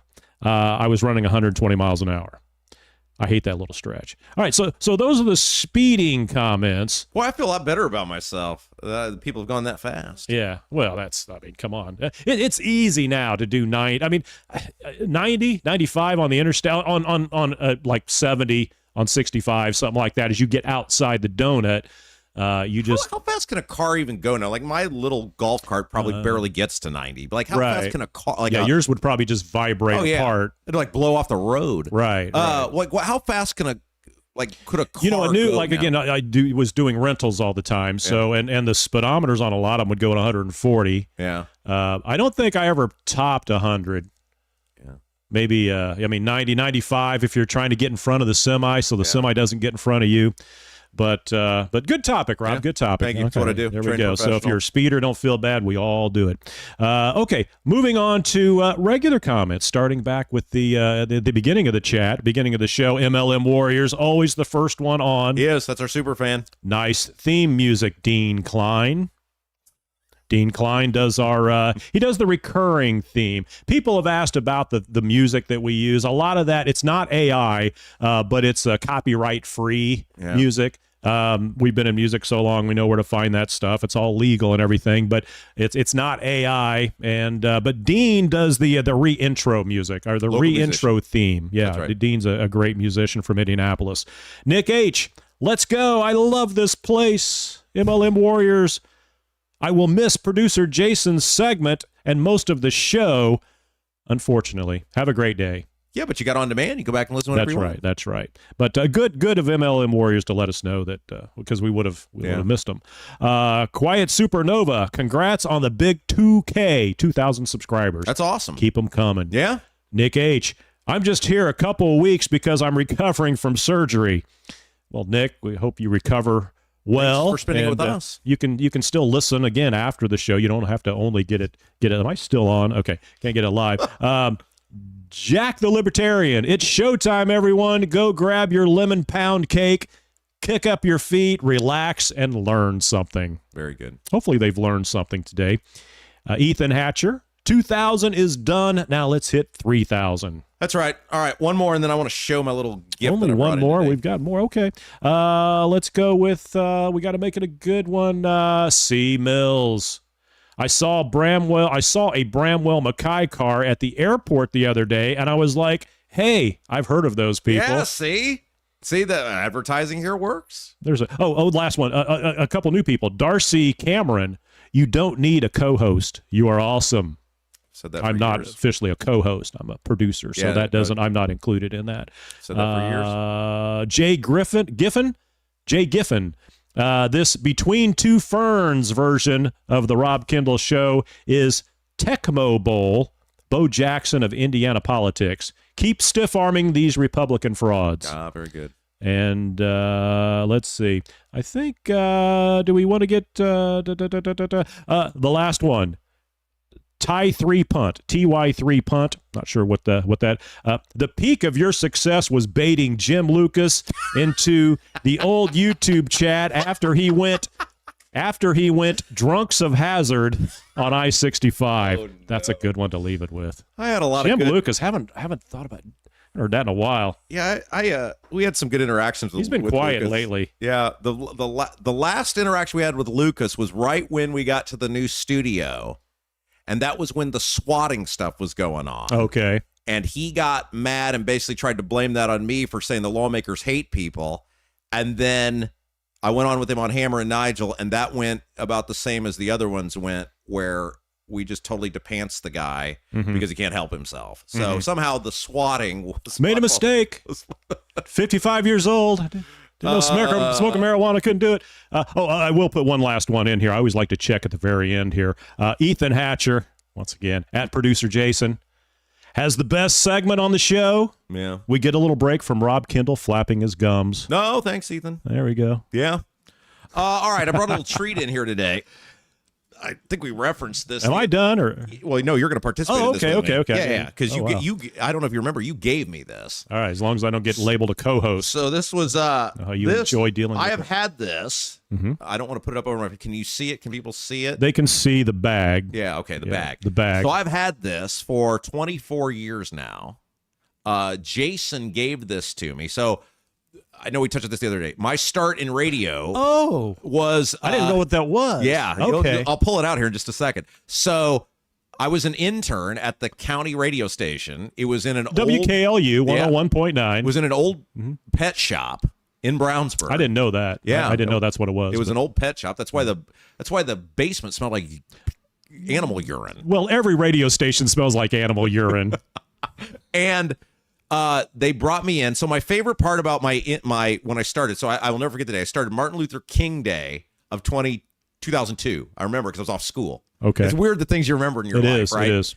And the first day I was there, they're like, okay, this guy's going to take you down in the basement, show you how to use the recording software. And he kept referring to himself in the third person. And I was sitting with this guy for an hour, and he keeps referring to this guy as himself in the third person. I think he's talking about another person. And then finally I ask him who the person is, and he's like, well, that's me. It's like, you're 50 years old and you refer to yourself in the third person? Like, I don't know you. Like, how would I know that? And then I met Jason. No, you met me first. Well, I knew because Jason. I was the one that hired you, right? I knew Jason. I just didn't want to have to train you. Yeah, I knew Jason from years before when as a kid, I would call in his sports show and win tickets to stuff. And after a little bit of time, Jason was a Zen master, and he's really great at the art of getting other people to do work for him that he got paid for. That's right. My motto is, if I'm paying you to do something, then I don't want to have to do it. Right. And so he was doing a local high school sports show at the time. He was like, this kid's pretty enthusiastic. Why don't you do the high school sports show? And I said, well, sure. The girls will be really impressed by that. That will be awesome. It became the Brownsburg High School female sports show. Females, yeah, there we go. Yeah, and that as much of my life, it was about women getting to throw their underwear in my general direction. And I was like, oh, they'll be really impressed by this. That never happened either. And so he said, well, you're going to need to go do the interviews with like the coaches and the players. And he said, here, let me give you this. And this has been very special to me. This is the first way I was ever able to do radio. This was the first thing that I did my first high school sports show on, and it has made every trip that I've moved a lot over the years, generally in a 1 mile radius, but it has made many a trip with me over the years. I have kept it. I believe it still works, so I've not used it in many years. This is the first recorder That's crazy. that I had. The tape is still in it. Now, I need to change the batteries to see what's on the tape because I used to keep recycling the tape. Then we would plug it into the system. Have you left the same batteries in there for all this? They have not eroded, though. Oh, okay. Because I That's checked. amazing. I thought, man, that's... Right, it's going to fall out. Yeah. The But tape. anyway, I wanted to show people. This is what used to Wow. look like. We need to convert that audio so people can hear what young Rob Kendall. I don't know if I want people to. I don't know what's on it yet. Check first. I don't. I got accused of stealing that. I never knew what happened to that. Then this is the microphone that went with it, and so I'm gonna do this here to That's show people. incredibly good condition. It is. Well, I mean, I've taken great care of it. So this would be like, like if you ever become famous, it would be like Rush Limbaugh saying, not that like this is the tape recorder, or this is the item I used on my for my audition because I gave you that. You walked in, I'm like, the only thing you can do for me is do this show. Otherwise, I've got nothing for you. So I handed him that. And I said, go out and interview the football coach, one of the football players, and then some other athletes. Right. So he comes back, and he's got the football coach. He's got one of the quarterback. And then, of course, he's got the volleyball coach, 2 or 3 volleyball players, the cheerleading coach, or whatever you call her, and the cheerleading captain, and I got cross country for you too. The girls cross country coach and the one. I was in high school at the time, though. I just want to make that abundantly clear. So of course I got it. I understood it. And I was like, okay, well, we're going to make some adjustments here next week. But also, it also marks the first time you almost got fired. Yeah, and were saved by me. That's right. As how many times? Now Jay Baker says it was he who saved me. No, are we talking about the Irma Lee White? Oh. There's so many times. No, I'm talking about. So real quick, when people were like, "Man, you handled your firing so well," it's like, dude, you have no idea the amount of times I've been fired and the stuff I've been fired for. So Irma Lee White, 80-some years old, beautiful woman, just the nicest woman on the face of the earth. Yes, she was wonderful. And hey, we got a little Robbie Kendall. She was the sales manager at the county radio station. And it's like, hey, we got a little Robbie Kendall here. We're going to send him out with this tape recorder with you to the county fair. And just tell him what you need. When you do interviews, he'll hold the mic and do all that. He's your little gopher. I love Robbie Kendall. I know, did you go to her church or something, or she knew you from school? I helped her move a mattress. I love Robbie Kendall. He's just the nicest boy. She came back in. It was like a sitcom. She came back in. Don't you ever send him out with me again. He needs to be fired. He's going to get this station sued. Like, what did he do now? I stood there all day long with all these celebrities, all these people that needed to be interviewed, and I could not find him. He disappeared the whole day. And he comes back, and he's got interviews with the cheerleading coach and the cheerleader and the fair queen and the whole fair queen court, or whatever you call them, the princesses. This was at the county fair. And he's like, these are the newsmakers. He's like, this is news to me. I don't understand. I've never worked at a station where an intern was fired. Yeah. And you were almost the first. So here's how you do this. You'd plug this in.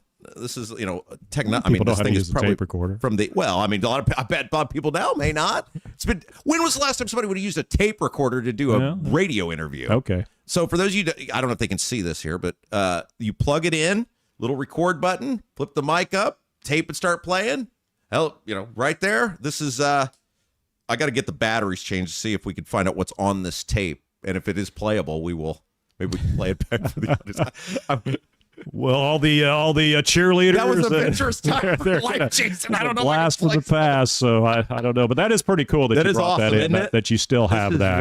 Every move I have ever made and any breakup I've ever been through, the one thing that has always made it through with me is this device.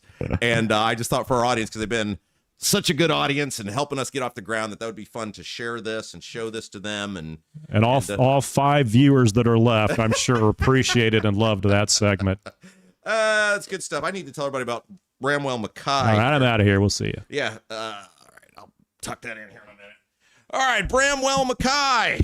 They are They tolerate me as well, so let's tell you about them. Masonry color mismatch, previous repair catching your eye, not happy with the brick color in your home, and ready for a total makeover? That's where our friends at Bramwell Mackay come in. Bramwell Mackay Property Services and Consultants offer specialized masonry staining and recoloring, whether you want to seamlessly blend repairs or completely transform your home's exterior. Bramwell Mackay, BRAMWELLMCKAY.com.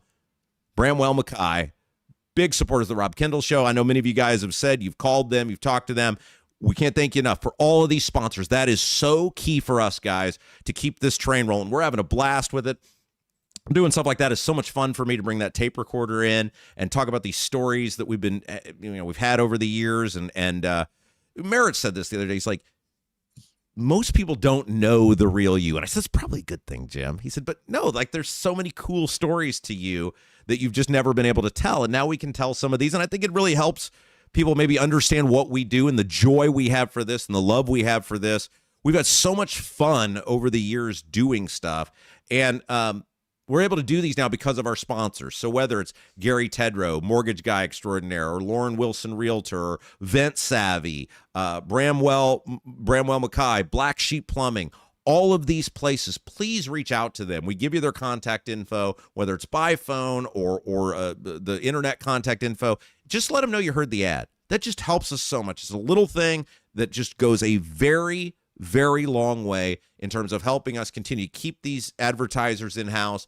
They're getting business from a lot of you guys, which is wonderful. And if you got a company, you say, hey, I'd like to learn more about what you guys do, and I'd love to learn more about what you do, your business, see if we can help you. If we can't help you, I'm going to tell you. If I don't think we can help you, I'll tell you. Sales@robkendallshow.com. Sales@robkendallshow.com. Love to get the opportunity to speak with you. And thank you again to everybody who has contributed at robkendallshow.com. Hit that support button over at robkendallshow.com.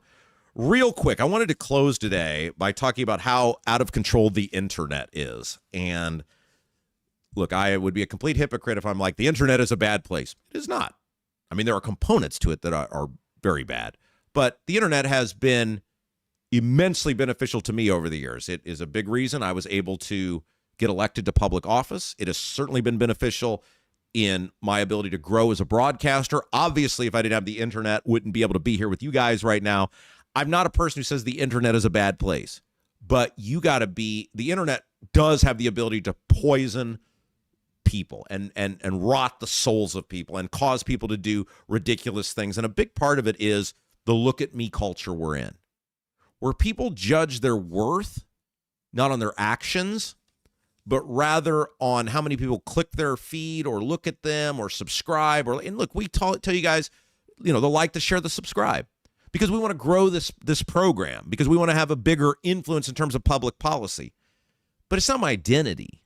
My identity for me personally is as a father. It's with my wife, as a husband. It's as a family member. It's as a son. Like that's who I am. One of the great joys of getting to do this with Jason is he's one of, if not my best friend, and I get to see him every day now. Like that's my identity as who I am as a person. The show is something I love doing. I love you guys, but I don't need this. And the standpoint of if this hadn't happened and I'd have gone and worked at a golf course, I would miss this. But it doesn't change the other things that I think define me as a person, and your job doesn't define you either. But so many people get so sucked up for a variety of reasons in this internet culture, which seemingly gives everybody not only a voice, but ability to have an amplified voice. They do really stupid, harmful stuff. And so this article comes from The Sun. And so I wanted to close with this just as a reminder to you guys, you have value on who you are as a person. What you do, how you contribute to the people around you in your real orbit, in your real world, that is what matters most. And so just use this as sort of a warning of where you can get if you're not careful. Don't let the internet define you. So this woman, I believe she's from Australia, a glam influencer, is in trouble with authorities over claims she staged her own kidnapping and let her innocent, unsuspecting husband get beaten, all to boost her follower count on social media. Moniki Fraga is her name. She was arrested Tuesday morning, nearly a year after faking her own abduction last April. She claimed she and her husband were ambushed by 3 armed men outside their home in Brazil. She's from Brazil. I'm sorry. I think I said Australia. In the video, she went to social media, so she claims this happens. She goes to social media and does this super tearful video about this. She says the gang threatened to torture them unless a ransom was paid, and that her husband was beaten as they handed over their belongings, which apparently really did happen because the husband was apparently totally in the dark about all this. Imagine that. You let your husband get kidnapped and beaten and robbed so that you can gain influence on the internet?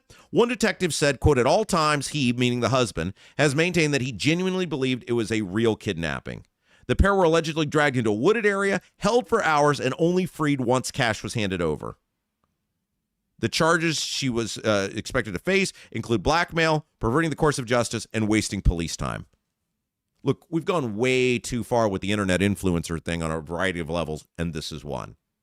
This is people like this woman who have a sickness. You're harming other people, and you're wasting valuable police resources and time because you want more followers on the internet. Your life defines you.